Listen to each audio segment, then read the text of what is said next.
Hello friends, welcome to Wise Brainer. आज हम पढ़ेंगे मल्हार कक्षा 6 में पार्ट नंबर 2 को, जिसका नाम है गोल। तो आइए बिना किसी देरी के हम पढ़ना स्टार्ट करते हैं। वीडियो पसंद आए तो लाइक कर दें, और अगर आपके और कोई दोस्त जो आपके साथ क्लास 6 में पढ़ते हैं, आप उनको भी इस वीडियो को शेयर कर सकते हैं। अगर आपको हिंदी पढ़ने में परेशानी होती है तो आप इस पाठ को मेरे साथ साथ पढ़ सकते हैं प्यारे बच्चों, और समझ भी सकते हैं। तो आइए हम पढ़ना शुरू करेंगे। पार्ट नंबर 2 है गोल। तो ये हमारा खेल से जुड़ा हुआ पाठ है। इस पाठ का नाम पढ़कर आपके मन में कुछ गोल वस्तुओं के नाम या चित्र उभरे होंगे, जैसे लाल गेंद, गोल रोटी, गोल चंद्रमा आदि। लेकिन यह पाठ एक विशेष प्रकार के गोल और उसे करने वाले के बारे में है। यह पाठ एक प्रसिद्ध खिलाड़ी के संस्मरण का एक अंश है। आइए इसे पढ़ते हैं और जानते हैं कि कौन थे वे प्रसिद्ध खिलाड़ी। यानी तो हम बात करने वाले हैं एक फेमस खिलाड़ी की, यानी प्रसिद्ध खिलाड़ी, यानी फेमस खिलाड़ी, यानी प्लेयर जो होता है गोल, जिन्होंने गोल किए थे हॉकी में। तो ये आप समझ गए होंगे यहाँ किसकी बात हो रही है। तो बात हो रही है मेजर ध्यानचंद जी की। तो आइए हम इस पाठ को और मजे से पढ़ना शुरू करते हैं। खेल के मैदान में धक्का मुक्की और नोक झोंक की घटनाएं होती रहती हैं। खेल में तो यह सब चलता ही रहता है। जिन दिनों हम खेला करते थे उन दिनों भी यह सब चलता था। सन 1933 की बात है। उन दिनों मैं पंजाब रेजिमेंट की ओर से खेला करता था। 1933 की बात हो रही है, जब वो पंजाब रेजिमेंट्स की ओर से खेला करते थे। एक दिन पंजाब रेजिमेंट्स और सैम्पर्स एंड माइनर्स टीम के बीच मुकाबला हो गया।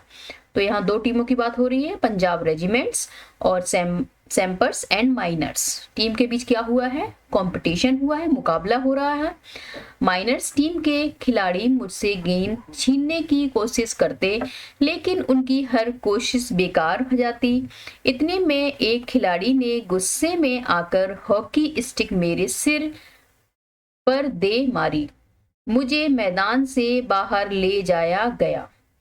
तो माइनर्स टीम के एक खिलाड़ी ने क्या किया, उनके सिर पर हॉकी स्टिक से अटैक कर दिया। तो उनको चोट आई होगी, तो फिर उन्हें जिस फील्ड में वो लोग खेल रहे थे उनसे उन्हें बाहर ले जाया गया। थोड़ी देर बाद मैं पट्टी बांधकर फिर मैदान में आ पहुंचा। आते ही मैंने उस खिलाड़ी की पीठ पर हाथ रखकर कहा, तुम चिंता मत करो, इसका बदला मैं जरूर लूंगा। मेरी इतना कहते ही वह खिलाड़ी घबरा गया।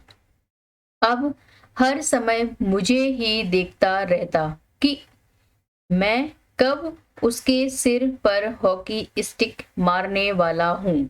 मैंने एक के बाद एक झटपट 6 गोल कर दिए। खेल खत्म होने के बाद मैंने फिर उस खिलाड़ी की पीठ थपथपाई और मेरे इतना कहते ही वह खिलाड़ी घबरा गया। अब हर समय मुझे ही देखता रहता कि मैं कब उसके सिर पर हॉकी स्टिक मारने वाला हूँ।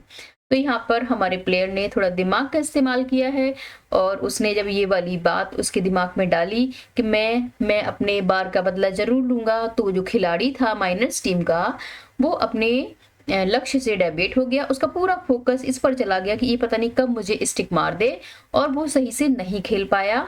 इसीलिए हमारे ध्यानचंद जी ने इतने सारे गोल कर लिए। तो उन्होंने मौके पर चौका मारा है। मैंने एक के बाद एक झटपट 6 गोल कर दिए। खेल खत्म होने के बाद मैंने फिर उस खिलाड़ी की पीठ थपथपाई और कहा, दोस्त, खेल में इतना गुस्सा अच्छा नहीं। मैंने तो अपना बदला ले ही लिया है। अगर तुम मुझे हॉकी नहीं मारते तो शायद मैं तुम्हें 2 ही गोल से हराता। वह खिलाड़ी सचमुच बड़ा शर्मिंदा हुआ। तो देखा आपने मेरा बदला लेने का ढंग। जैसा कि मैंने आपको बताया कि उन्होंने अपना बदला ले लिया और वह मैच को जीत गए। सच मानो बुरा काम करने वाला आदमी हर समय इस बात से डरता रहता है कि उसके साथ भी बुराई की जाएगी। ये 100% सत्य बात यहाँ पे की जा रही है। जो बुरा कार्य करता है उसको हमेशा यही लगता, डर लगा रहता है ये कि उसके साथ भी बुरा हो जाएगा, या अगर कोई किसी की बुराइयां कर रहा है तो उसको लगता है कि हाँ वो भी मेरी ही बुराइयां करता होगा। इस टाइप से, मतलब ये तो फैक्ट है, साइंटिफिक, ये मतलब ह्यूमन नेचर होता है। नेक्स्ट पेज पे चलेंगे। आज मैं जहां भी जाता हूँ बच्चे व बूढ़े मुझे घेर लेते हैं और मुझसे मेरी सफलता यानी सक्सेस का राज जानना चाहते हैं। मेरे पास सफलता का कोई गुरु मंत्र तो है नहीं, हर किसी से यही कहता कि लगन, साधना और खेल भावना ही सफलता के सबसे बड़े मंत्र हैं। मेरा जन्म सन 1904 में प्रयाग में एक साधारण परिवार में हुआ था। कहाँ हुआ था इनका जन्म? 1904 ईस्वी में प्रयाग में हुआ था। याद रखेंगे, इंपॉर्टेंट पॉइंट है ये। बाद में हम झांसी यानी उत्तर प्रदेश की बात हो रही है आकर बस गए। 16 साल की उम्र में मैं फर्स्ट ब्राह्मण रेजिमेंट में एक साधारण सिपाही के रूप में भर्ती हो गया। मेरी रेजिमेंट्स का हॉकी खेल, याद रखेंगे इनकी फर्स्ट ब्राह्मण रेजिमेंट्स में ये एक सिपाही के रूप में भर्ती हो गए। मेरी रेजिमेंट का हॉकी खेल में काफी नाम था, पर खेल में मेरी कोई दिलचस्पी नहीं थी। उस समय हमारी रेजिमेंट्स के सूबेदार मेजर तिवारी थे। वे बार बार मुझे हॉकी खेलने के लिए कहते। हमारी छावनी में हॉकी खेलने का कोई निश्चित समय नहीं था। सैनिक जब चाहे मैदान में पहुंच जाते और अभ्यास शुरू कर देते। उस समय तक मैं एक नौसिखिया खिलाड़ी था। तो इसमें बताया जा रहा है कि उन्होंने हॉकी खेलना कैसे शुरू किया, कैसे उनकी स्टार्टिंग हुई, तो वो सब इस वाले पैराग्राफ से हमने समझ लिया है। अब नौसिखिया, यहाँ पर एक नया शब्द आया है। नौसिखिया मतलब होता है जिसने कुछ नया सीखा हो, जिसको बहुत ज्यादा नॉलेज ना हो। नेक्स्ट पेज पे मूव करेंगे। जैसे जैसे मेरे खेल में निखार आता गया वैसे वैसे मुझे तरक्की भी मिलती गई। जाहिर सी बात है, हम जितना ज्यादा प्रैक्टिस करेंगे, जितना ज्यादा खेलेंगे, वैसे वैसे हमें क्या होगा, हमारा गेम और अच्छा होता जाएगा और हमें और ज्यादा सक्सेस यानी कि तरक्की भी मिलती जाएगी। तरक्की का मतलब होता है सक्सेस मिलना यानी सफलता मिलना, गेम में आप बहुत अच्छा करना। सन 1936 में बर्लिन यानी जर्मनी की जो राजधानी है बर्लिन, ओलंपिक्स में मुझे कप्तान बनाया गया। उस समय मैं सेना में लॉन्स नायक था। क्या थे ये? लॉन्स नायक थे। बर्लिन ओलंपिक में मेरे हॉकी खेलने के ढंग से इतने प्रभावित हुए कि उन्होंने मुझे हॉकी का जादूगर, वेरी वेरी इंपॉर्टेंट, कि इन्हें हॉकी का जादूगर कहाँ बोला गया? तो बर्लिन ओलंपिक में बोला गया। लोगों ने बोला इनको जब इन्होंने वहां पर बहुत अच्छा खेला, कहना शुरू कर दिया। इसका यह मतलब नहीं कि सारे गोल मैं ही करता था। मेरी तो हमेशा यह कोशिश रहती कि मैं गेंद को गोल के पास ले। यहाँ पर आप देखेंगे भारतीय हॉकी टीम ने 1936 के बर्लिन ओलंपिक में जीत दर्ज की थी और ये आपके जीके के पर्सपेक्टिव से भी इम्पोर्टेंट है। आपको याद रखना कि भारतीय हॉकी टीम ने किस वर्ष बर्लिन ओलंपिक में जीत हासिल की थी, 1936 में किस देश में ओलंपिक जीत दर्ज की थी। तो ये सब इम्पोर्टेंट पॉइंट्स आपके लिए हो जाएंगे।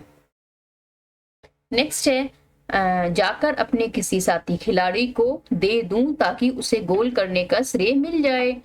अपनी इसी खेल भावना के कारण मैंने दुनिया के खेल प्रेमियों का दिल जीत लिया।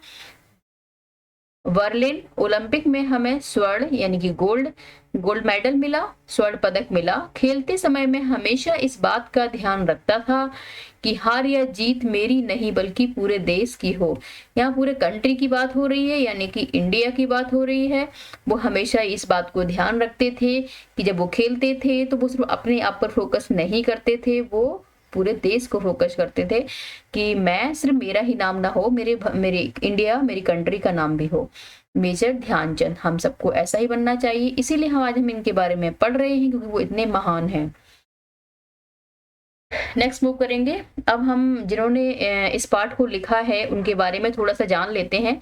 इनका जन्म 1905 में हुआ, डेथ इनकी 1989 में हुई है। तो कहानी में मतलब लेखक का परिचय या लेखक की आत्मकथा आपको लिए लिखने को आ सकती है एग्जाम में, तो इसको ध्यान से पढ़ेंगे। यदि कोई खिलाड़ी अपनी आत्मकथा का नाम गोल रखे तो इस नाम को पढ़कर इतना तो तुरंत समझ में आ जाता है कि उसे खेल से कितना प्यार रहा होगा। जी हाँ, वे अमर खिलाड़ी हैं, हॉकी के जादूगर कहे जाने वाले मेजर ध्यानचंद्र। इतने महान कि भारत उनके जन्मदिन को राष्ट्रीय खेल दिवस के रूप में मनाता है, जिससे लाखों भारतवासी उनके जीवन से प्रेरणा ले सकें। इतने महान खिलाड़ी की भारत का सर्वोच्च खेल पुरस्कार खेल रत्न उनके नाम पर दिया जाता है। तो ये मेजर ध्यानचंद्र जी का परिचय है और उन्होंने अपनी आत्मकथा को जो नाम दिया है वो उन्होंने गोल दिया है। इससे हमें इस बात का अंदाजा लगता है कि उन्हें गेम खेल से, हॉकी से कितना प्यार था और उन्हें हॉकी का जादूगर कहकर बुलाया जाता था। और उन्हीं के जन्मदिन के वजह से राष्ट्रीय खेल दिवस भी मनाया जाता है और लाखों भारतवासी उनके जीवन से प्रेरणा लेते हैं। और वो इतने महान थे कि सर्वोच्च खेल पुरस्कार मेजर ध्यानचंद्र के नाम पर ही दिया जाता है, आज भी दिया जाता है। तो ये चैप्टर बहुत अच्छा है, बहुत इंपॉर्टेंट है। अगर आपको कोई प्रॉब्लम है, कुछ समझ नहीं आ रहा है, तो आप कम्युनिटी में जाकर कमेंट में कमेंट कर सकते हैं, मुझसे पूछ सकते हैं।